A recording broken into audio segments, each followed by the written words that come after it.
स्वाति यादव आपके YouTube channel biology with Aarti Yadav में स्वागत करती हूँ। आई होप आप सभी लोग अच्छे होंगे, साथ ही साथ आपकी पढ़ाई भी बहुत अच्छी चल रही होगी। और इसी के साथ साथ आप सभी लोगों का मेरा प्यार भरा नमस्कार। कैसे हैं आप सभी लोग जरूर बताएं, और कैसी चल रही है आपकी पढ़ाई ये भी बताएं। और आज के हम इम्पोर्टेंट क्वेश्चन करेंगे केमिस्ट्री की, बहुत ही ज्यादा हेल्पफुल रहेंगे आपके सभी एग्जामों के लिए। ठीक है, तो आज हमारा क्वेश्चन बहुत ही अच्छे हैं और बहुत अच्छे लेवल के भी हैं, और आपको ये क्वेश्चन लगा के जरूर देखना है। ऐसा नहीं कि शुरुआत में एक दो क्वेश्चन लगाए और आपको आते हैं वो क्वेश्चन आपने वीडियो स्किप कर दी, मतलब वो वीडियो आपको नहीं देखनी है। ऐसा बिल्कुल नहीं करना है, वीडियो अंत तक देखें, और वीडियो अंत तक देखते हुए आपको पता चलेगा हमारी कहाँ तक तैयारी हुई है। ठीक है, तो आज हम देखते हैं केमिस्ट्री के इम्पोर्टेंट क्वेश्चन। फर्स्ट हमारा क्वेश्चन क्या है वो देखते हैं। फर्स्ट क्वेश्चन है कि हैलोजन गैसों में सबसे अभिक्रिया गैस कौन सी, अभिक्रियाशील गैस कौन सी है। मतलब हैलोजन समूह में जो गैसें पाई जाती है वो सबसे अभिक्रियाशील गैस कौन सी है। तो अभिक्रियाशील गैस को होती है जो गैस बहुत जल्दी दूसरे गैस से क्रिया करे। ठीक है, तो सबसे ज्यादा अभिक्रियाशील गैस कौन सी है, वो आपकी गैस कौन सी है। फर्स्ट ऑप्शन है क्लोरीन, सेकेंड है ब्रोमीन, थर्ड ऑप्शन है क्लोरीन और फोर्थ ऑप्शन है आयोडीन। तो इनमें से जो गैस है वो सबसे अभिक्रियाशील गैस है वो आपकी है फ्लोरीन। फ्लोरीन एक ऐसी गैस है बहुत ज्यादा जल्दी किसी दूसरे गैस से बहुत ज्यादा, मतलब दूसरी चीज से बहुत ज्यादा क्रिया करती है। ठीक है, तो फ्लोरीन एक सबसे ज्यादा अभिक्रियाशील गैस है।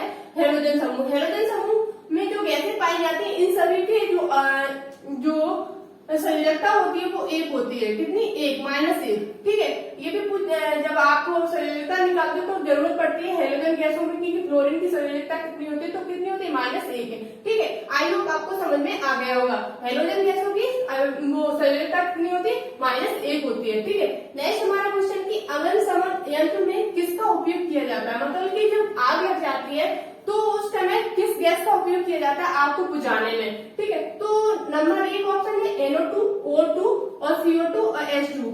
ठीक है, तो अग्निशमन यंत्र में जो उपयोग किया जाता है उस गैस का नाम है CO2, क्योंकि CO2 गैस है वो आग को बुझाने में सहायक होती है। अब बात करते हैं ऑक्सीजन, तो ऑक्सीजन एक ऐसी गैस है यदि ऑक्सीजन की उपस्थिति नहीं होगी तो आग नहीं लगेगी। ठीक है, तो आग लगाने में जो सहायक होती है वो O2 होती है, और आग बुझाने में जो सहायक गैस होती है वो CO2 होती है। ठीक है, जो आपने गैस सिलेंडर देखे होंगे ज्यादातर उसमें क्या भरा होता है, तो CO2 भरा होता है। ठीक है, उसमें किसका यूज किया जाता है?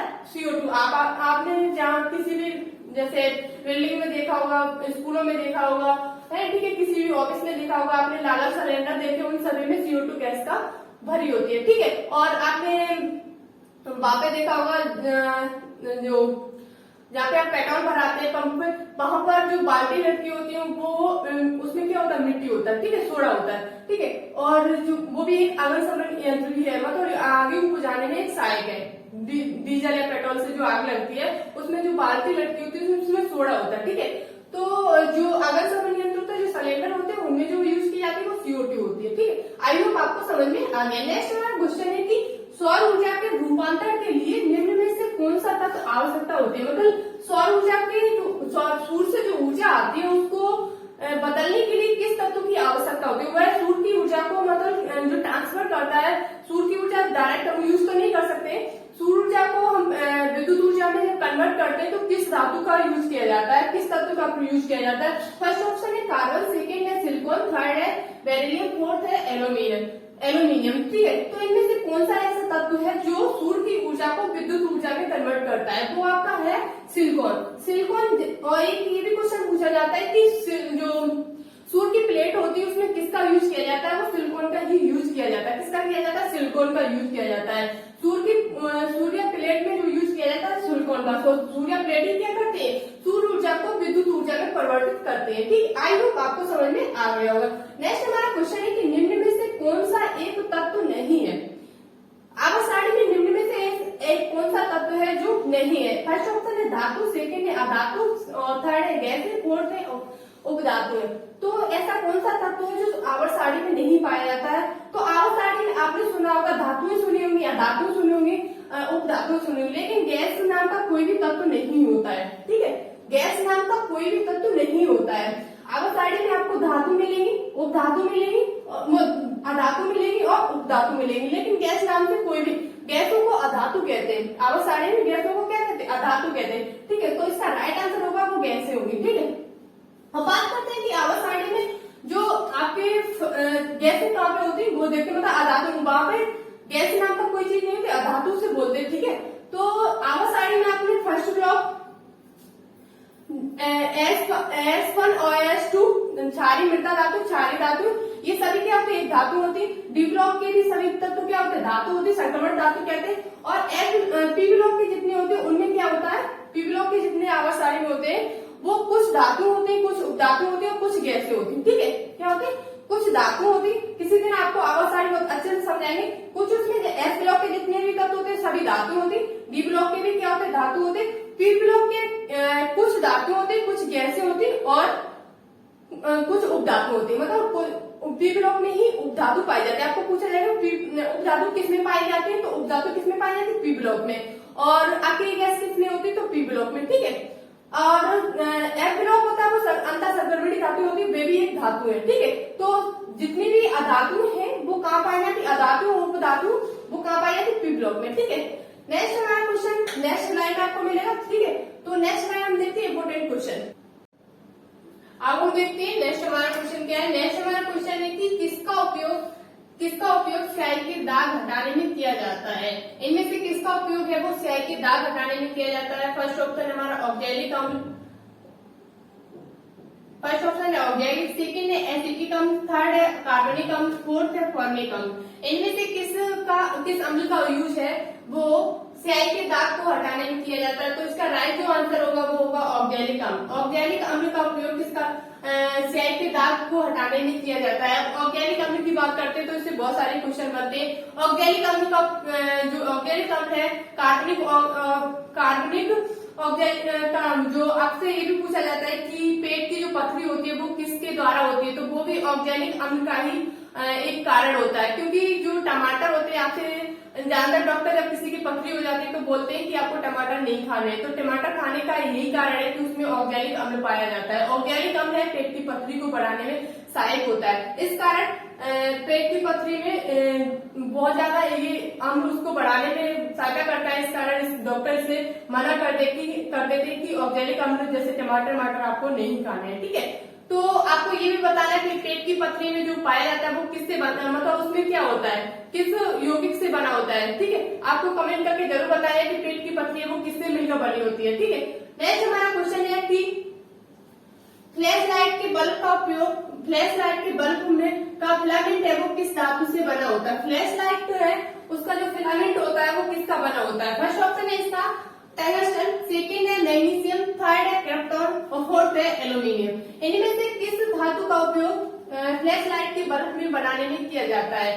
तो इसका जो राइट आंसर होगा वो मैग्नीशियम होगा। मैग्नीशियम का जो फिलामेंट होता है फ्लैश लाइट का वो मैग्नीशियम का बना होता है। आप कंफ्यूज ना हो जाए, क्योंकि जैसे ही आपको लगेगा कि बल्ब है तो बल्ब मतलब टंगस्टन, बल्ब जो होता है वो उसका जो फिलामेंट होता है वो टंगस्टन का बना होता है। लेकिन यदि आपको फ्लैश लाइट का बल्ब पूछा जाए तो उसका जो फिलामेंट होता है वो मैग्नीशियम का बना होता है। अब बात करते हैं कि फ्लैश लाइट में किस गैस का यूज किया जाता है। जैसे कि बल्ब में नॉर्मल जो बल्ब होते हैं उनमें जो किया जाता है वो आयरन गैस का प्रयोग किया जाता है, लेकिन फ्लैश लाइट के बल्ब में क्रिप्टॉन गैस का प्रयोग किया जाता है। क्रिप्टॉन गैस भरी जाती है। कौन सी गैस, क्रिप्टॉन गैस भरी जाती है, ठीक है।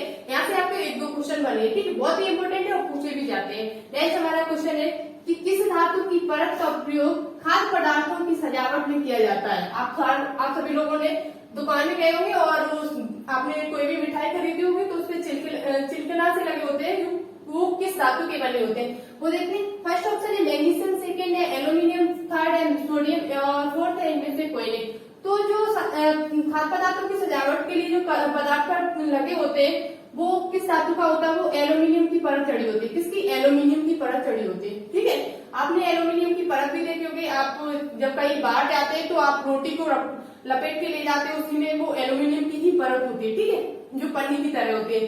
तो एल्यूमिनियम परत का उपयोग किया जाता है खाद्य पदार्थों की सजावट के लिए, ठीक है। नेक्स्ट हमारा क्वेश्चन है कि किस गैस का उपयोग खाद्य पदार्थों की पैकिंग में करते हैं। अब ये भी पूछा जाता है, आपने बहुत सारे चिप्स या दालमोट के पैकेट खरीदे होंगे, उसमें बहुत सारी गैस भरी होती, देखने में लगता है इसमें बहुत ज्यादा चिप्स वगैरह है, लेकिन जब बोलते हैं तो उसमें बहुत कम निकलते हैं। उसमें कौन सी गैस गैस का यूज किया जाता है, तो फर्स्ट हमारा ऑप्शन है ऑक्सीजन, सेकंड है कार्बन डाइऑक्साइड, फोर्थ है नाइट्रोजन, थर्ड और फोर्थ है क्लोरीन। तो इनमें से किस गैस की उपयोग है वो खाद्य पदार्थों की पैकिंग में किया जाता है, तो वो हमारा राइट आंसर है नाइट्रोजन। नाइट्रोजन का उपयोग खाद्य पदार्थों की पैकिंग में करते हैं, ठीक है। जो भी पैकिंग करे जाते हैं उसमें गैस का जो यूज करते हैं वो नाइट्रोजन का यूज करते हैं, ठीक है।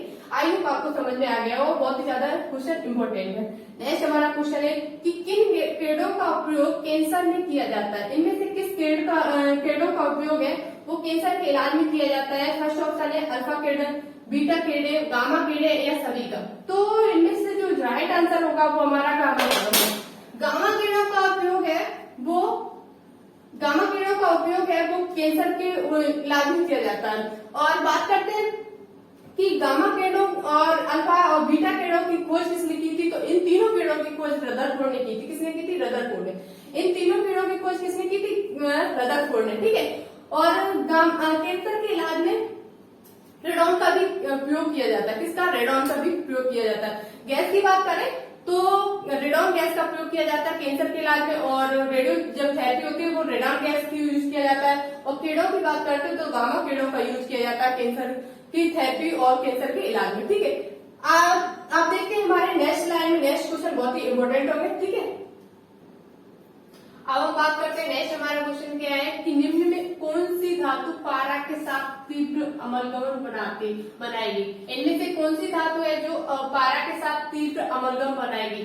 पारा एक ऐसी धातु है जो अम्लगम बनाने में सहायक होती है। मतलब पारा के साथ अम्लगम क्या होता है, बहुत सारी धातु इसके साथ मिल जाती है। मतलब बहुत सारी धातु से मिलकर अम्लगम कोई एक धातु से मिलकर नहीं बना होता है, बहुत सारी धातु से मिलकर अमलगम बनता है। तो इस क्वेश्चन पूछा गया कौन सी धातु पारा के साथ तीव्र अमलगम बनाएगी। तो ऑप्शन हमारे फर्स्ट है आयरन, सेकेंड है एल्यूमिनियम, थर्ड है सोडियम, फोर्थ है इनमें से कोई नहीं। इनमें से कौन सी धातु है जो पारा के साथ तीव्र अमलगमन बनाएगी, बहुत जल्दी अमलगमन बनाती है, वो है एल्यूमिनियम। एल्यूमिनियम एक ऐसी धातु है जो पारा के साथ तीव्र अमलगमन बनाती है।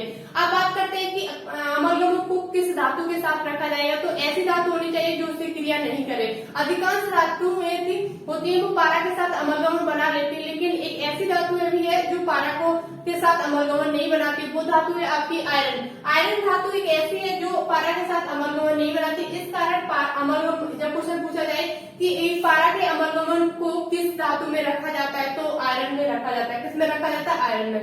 आयरन इसके साथ अमलगमन मतलब इसके साथ क्रिया नहीं करता है, इस कारण इसे किसमें रखा जाता है?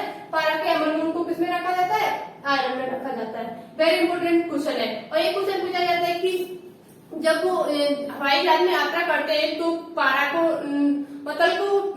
को ले जाने में मतलब मना करते हैं कि स्याही मतलब पारा से बनी कोई भी धातु आप नहीं ले जा सकते। तो इस कारण उसका यही रीजन है कि जो हवाई जहाज होते हैं वो अधिकांश एल्यूमिनियम धातु के बने होते हैं। इस कारण पारा की कोई भी चीज बनी हुई हवाई जहाज की यात्रा करते समय नहीं ले जाया जाता है, ठीक है। नेक्स्ट हमारा क्वेश्चन है कि बिजली से लगने वाली आग को बुझाने के लिए किसका अमन समक यंत्र का उपयोग किया जाता है। अमन समक मतलब अभी आपको मैंने बताया था कि कोई भी चीज जैसे बिजली से आग लग गई है तो आपको उसमें बुझाने के लिए किस अमन समक यंत्र का उपयोग किया जाएगा, मतलब किसका यूज करेंगे। फर्स्ट हमारा ऑप्शन है जल का, सेकेंड है रेत का, थर्ड है बेकिंग सोडा का, फोर्थ है बी और सी दोनों का, ठीक है। तो जब बिजली से आग लगती है तो जल का तो बिल्कुल यूज नहीं करेंगे, ठीक है। बिजली का तो जल का तो हमें बिल्कुल यूज नहीं करना है, क्योंकि यदि हम पानी का यूज करते हैं तो वो आग बुझेगी नहीं, बहुत ज्यादा बढ़ जाएगी। कभी भी आपके घर में किसी के घर में ऐसा ना हो, या कहीं भी लग रही है आग, तो आप कभी भी बिल्कुल भूल के भी जल का यूज नहीं करेंगे, ठीक है। और इसका जब बिजली से आग लगती है तो आपको यूज करना है रेत, मिट्टी डली हो वो यूज करें, और बेकिंग सोडा। तो इनमें से जो सही आंसर होगा वो डी दोनों होंगे, ठीक है। रेत और बेकिंग सोडा का यूज करेंगे बिजली से जब आग लग जाती है, ठीक है। नेक्स्ट हमारा क्वेश्चन है कि धुएं वाला बम बनाने में किसका उपयोग किया जाता है। आपने देखा होगा कि जब वो बहुत ज्यादा दंगल बहुत ज्यादा उधम मचता है, मतलब लोग उधम मचाते हैं, बहुत ज्यादा भीड़ इकट्ठी हो जाती है, तो पुलिस क्या करती है कि धुआं की बमबारी कर देती है। तो उस समय कौन सा बम जो धुएं वाला बम होता है वो किसका बना होता है, तो उसमें यूज होता है। फर्स्ट हमारा ऑप्शन देख लेते हैं सफेद फास्फोरस, सेकेंड है लाल फास्फोरस, थर्ड है क्लोरीन, फोर्थ है हाइड्रोजन। तो धुएं वाला बम बनाने के लिए सफेद फास्फोरस का प्रयोग किया जाता है। आप लोगों ने टीवी में दंगा जब होते हैं तो पुलिस धुएं की बमबारी भारी कर देती है, तो वो होता है सफेद फास्फोरस। सफेद फास्फोरस का ही यूज किया जाता है धुएं वाले बम बनाने में। नेक्स्ट हमारा क्वेश्चन है कि निम्न में से कौन सा पदार्थ नाभिकीय रिएक्टर में मंदक का काम करता है। इनमें से कौन सा ऐसा पदार्थ है जो नाभिकीय रिएक्टर होता है उसमें मंदक मतलब उसकी गति को धीमा करने में, उसकी जो नाभिकीय रिएक्टर होता है, जो रेडियोएक्टिव क्रियाएं होती है बहुत ज्यादा तेजी के साथ होती है, उनकी गति को कम करने के लिए किस चीज का यूज किया जाता है। फर्स्ट ऑप्शन है ओजोन, सेकेंड है हाइड्रोजन, थर्ड है बारीजन, फोर्थ है हाइड्रोजन परऑक्साइड। तो इनमें से किसका यूज किया जाता है नाभिकीय रिएक्टर में मंदक के रूप में, तो वो किया जाता है आपका बारीजन का यूज। बारीजन का यूज किसमें किया जाता है नाभिकीय रिएक्टर की मंदक उसकी गति जो रेडियोएक्टिव क्रियाएं होती है उनकी गति को कम करने में किया जाता है बारीजन का यूज। ठीक है, नेक्स्ट हमारा क्वेश्चन है किसके उत्सर्जन से संभारिक उत्पन्न होते हैं। निम्न में से किसके उत्सर्जन से संभारिक उत्पन्न होते हैं।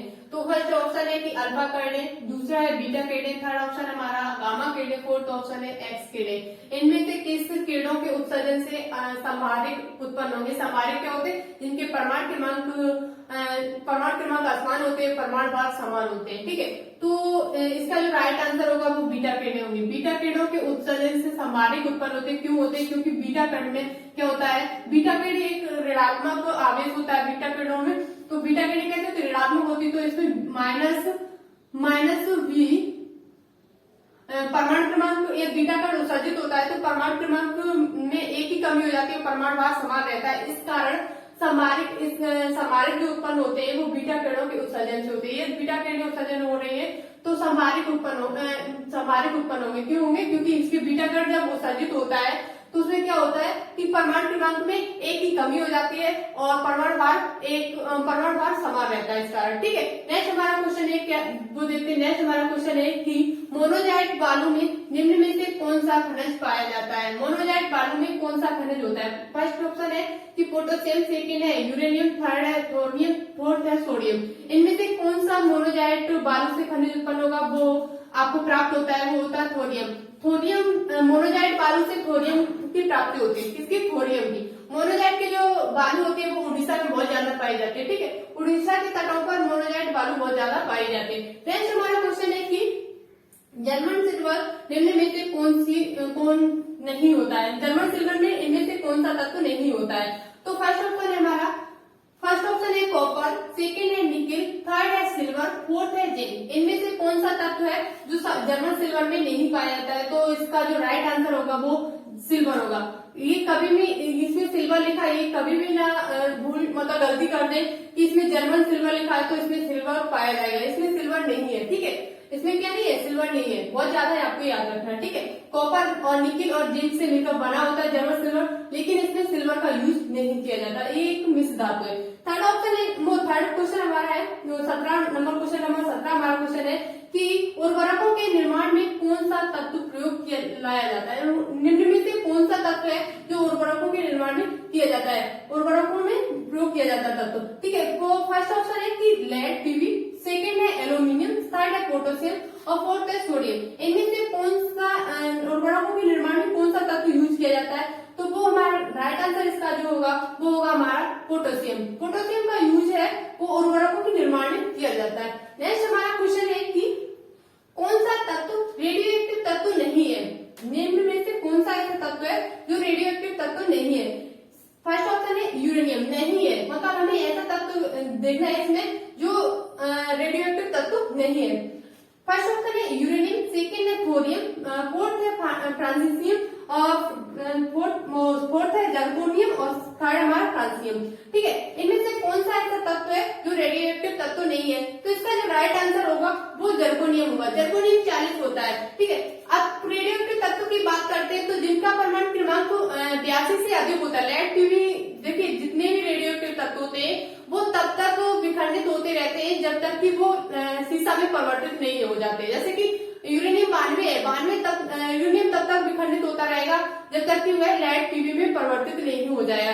तो जितने भी 82 से अधिक होंगे वो सभी भी तत्व कैसे होते हैं, रेडियोएक्टिव तत्व होते हैं। और जिनके रेडियोएक्टिव मतलब जो 82 से कम होगा वो आपको जैसे ऑप्शन दिया जाए 82 से जिसका परमाणु क्रमांक कम है वो सभी कैसे होंगे, रेडियोएक्टिव तत्व नहीं होंगे। 82 से अधिक है तो वो सभी तत्व कैसे होंगे, आपके रेडियोएक्टिव तत्व होंगे। तो इन सभी का परमाणु क्रमांक है वो 82 से अधिक है, लेकिन जर्कोनियम 40 होता है इसका परमाणु क्रमांक, तो ये कैसा एक तत्व नहीं है, रेडियो एक्टिव तत्व नहीं है। आज के जो क्वेश्चन है वो बहुत ही इंपॉर्टेंट है, ठीक है। और आज मैंने क्वेश्चन जो कराए लगभग 18 क्वेश्चन है, बहुत ही इंपॉर्टेंट क्वेश्चन है। आप सभी लोगों को वीडियो अंत तक देखनी है। तो ये जो क्वेश्चन मैंने कराए हैं यदि अच्छे लगते हैं तो आपको लाइक जरूर करना है, क्योंकि लाइक करने में आपका कंजूसी बिल्कुल मत करें, क्योंकि लाइक करने में आपका कुछ नहीं जाता, ठीक है। आप लाइक करेंगे, हमें सपोर्ट मिलेगा, हमें खुशी होगी कि बच्चे हमें लाइक कर रहे हैं, ठीक है। आपका इसमें कुछ नहीं मतलब ना आपका पैसा लगता है ना कुछ लगता है, ठीक है। तो आप लाइक वीडियो को जरूर करें और अच्छी लगे तो अपने दोस्तों के साथ जरूर शेयर करें। या कोई भी कमी है तो वो भी आप बता सकते हैं, ऐसा नहीं कि आप कमी हमारे नहीं बता सकते, आप मेरी कमी भी बता सकते हैं और अच्छी लगे तो आप मेरी वो भी प्रशंसा भी कर सकते हैं। या कहीं भी वीडियो में आपको कमी लग रही है तो आप जरूर बताएं कि यहाँ पर आपकी दीदी कमी है, ठीक है। तो हम लोग सुधारने की जरूर कोशिश करेंगे। वीडियो अच्छी लगती है तो आप लाइक कीजिए, शेयर कीजिए, दोस्तों के साथ शेयर भी कीजिए। आज के लिए इतना ही। Thank you. जय हिंद, जय भारत।